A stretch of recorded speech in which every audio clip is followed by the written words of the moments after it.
ترکی میں بغاوت میں ملوث فوجی اہلکاروں اور شہریوں کو سزا۔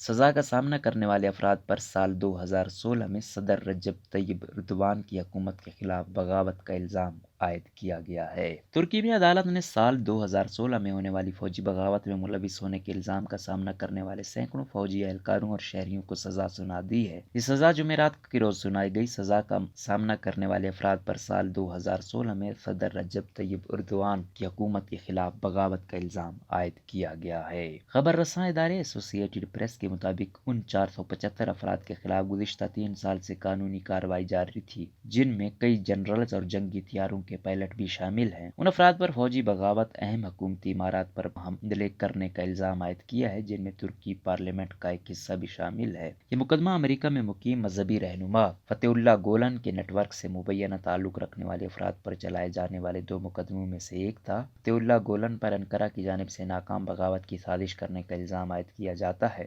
گولن نے اس بغاوت میں ملوث ہونے کی تردید کی ہے۔ اس بغاوت کے نتیجے میں ترکی میں 250 افراد کی ہلاکت ہوئی تھی، جبکہ بغاوت میں ملوث 30 افراد بھی ہلاک ہو گئے تھے۔ اس مقدمے کا آغاز 1 اگست 2017 کو کیا گیا تھا، جبکہ حکومتی کریک ڈاؤن میں ہزاروں افراد کو گرفتار بھی کیا جا چکا ہے، جبکہ 1,30,000 افراد کو ان کی سرکاری نوکریوں سے بھی نکالا جا چکا ہے۔